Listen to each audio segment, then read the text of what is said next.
को पूछा गया अय्युल मुस्लिमीना अफजलु, अल्लाह दे नबी सल्लल्लाहु अलैहि वसल्लम जी सानू दसो ना केड़ा मुसलमान है, किस बंदे दा इस्लाम अफजल है, केड़ा हकीकी मुसलमान है।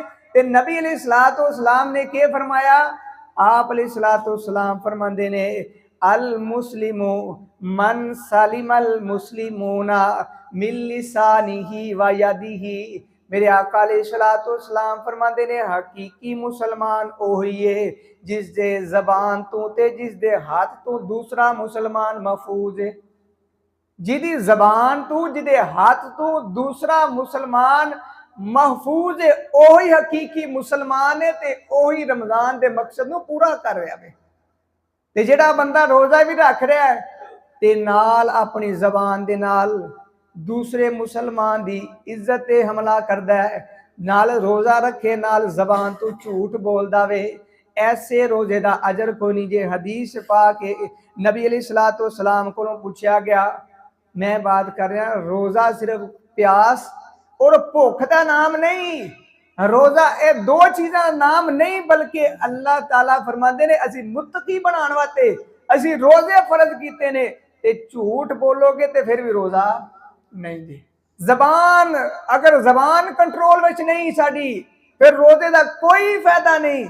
और अज वेखो ना साडे माशरे दे अंदर असी रमजान के रोजे रख के ना ते अक्सर के होने काम तो छुट्टी कर लईदी है, यार मेरा तो रोजा ना आराम कर लईए, और आराम के बहाने असी के करने झट महफल बनाने, फिर उत्थे एक दूसरे गीबतां करने, झूठ बोलने, फिर ऊंची ऊंची आवाज़ां दे नाल गल्लां करने, एक दूसरे की इज्जत ते हमला करने। ते ऐसे रोजे का अल्लाह करीम फरमांदे ने कोई फायदा नहीं। सानू अपनी इसलाह करनी चाहिए कि साड़ी जबान कंट्रोल विच है वे कि नहीं। अगर साड़ी जबान ही कंट्रोल विच कोई नहीं, साडे काबू विच कोई नहीं, ते फिर साडे अल्लाह ने रोजे का सानू कोई अजर नहीं देना। अपनी जबान नू कंट्रोल विच करो।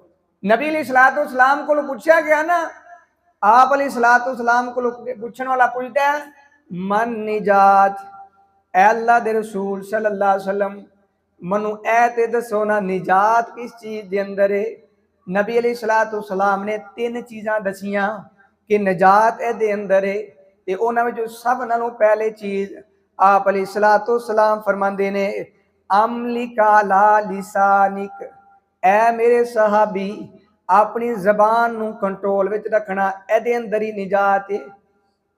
जिहदी जबान कंट्रोल विच नहीं ना उन्होंने कदे निजात मिल सकती नहीं। जिहड़ा हर वक्त बोलता रहता है, हर वक्त झूठ बोलता है, इज्जत दे हमले करता है, गीबत करता है, चुगलियां करता है, ते नबी अलैहिस्सलातु वस्सलाम फरमाते हैं ऐसे बंदे वास्ते कोई निजात नहीं, ऐसे बंदे दा रोजे का कोई फायदा भी नहीं। निजात किते विच आपके फरमाते ने अमलिका ला लिसानिक, ऐ मेरे सहाबी अपनी जबान नू कंट्रोल विच रखेगा, एदे अंदर ही निजात है। और नबी अलैहिस्सलातु वस्सलाम दी एक हदीस आप अलैहिस्सलातु वस्सलाम फरमाते ने सारे जिस्म दे अज़ा जबान दे सामने हाथ जोड़ते ने, ते हाथ जोड़ के कहते ने ऐ जबान अगर तू दुरुस्त रही तो असी भी दुरुस्त रवांगे, तू सलामत रही तो असी भी सलामत रवांगे, अगर तू टेढ़ी हो गई तो तू हलाक नहीं होगी, असी हलाक हो जावांगे। तू तो एक बारी गल करनी, गाल करनी है, गीबत करनी है, एक दूसरे ने इज्जत हमला करना है, ते फंड किनू पैनी है, जिसम नू पैनी है ना। ते सारे अज़ा हथ बन के कहते ने, जबान नू कहते ने कि तू दुरुस्त है ते असी दुरुस्त हाँ, अगर तू दुरुस्त नहीं, तू गलत इस्तेमाल हुई तो समझ लग फंड सानू पै जाएगी। एक दिन हजरत अबू बकर रजी अल्लाह तआला अन्हु अपनी जबान फड़ के ना ते ओनू नसीहत कर रहे हैं। ओनू के कह रहे हैं तू कंट्रोल विच रह, अगर तू कंट्रोल विच है ते मेरी निजात है, मैं कामयाब हाँ, नसीहत कर रहे हैं। अज वेखो साड़ियां जबानां कितनियां लंबियां हो गई ने, कितने झूठ बोलने, कितनियां गीबतां करने। नबी अलैहिस्सलातु वस्सलाम ने फरमाया, आप अलैहिस्सलातु वस्सलाम फरमाते ने फलयकुल खैरन, ऐ मेरे सहाबा, ऐ मेरे उम्मत दे लोगो, जिस वक्त भी कोई गल करनी है फलयकुल खैरन, बेहतरीन गल करनी है, अच्छी बात करनी है, किसी की तारीफ करनी है, ਕਿਸੇ ਦੀ ਤਾਰੀਫ ਕਰਨੀ ਹੈ। ਇਹ ਨਹੀਂ ਹਰ ਵਕਤ ਹੀ ਕਿਸੇ ਦੇ ਐਬ, ਕਿਸੇ ਦੀ ਗੀਬਤ ਨਹੀਂ। ਗੀਬਤ ਤੇ ਪਰਦਾ ਪਾਉਣ ਦਾ ਅੱਲਾ ਨੇ ਹੁਕਮ ਦਿੱਤਾ, ਰਸੂਲੁल्लाह सल्लल्लाहु अलैहि वसल्लम ने हुक्म दिया पर्दा पाउण दा। ते आप इत्थे के फरमा रहे ने, फलयकुल खैरन, तुसी बात करनी है ते बेहतर करनी है, खैर दी बात करनी है। औ लियसमुत, अगर तुहाडे कोल खैर दी गल कोई नहीं ते खामोश हो जावो। एक हदीस के अंदर आपने फरमाया जिहड़ा खामोश हो गया ते ओ बंदा कामयाब हो गया।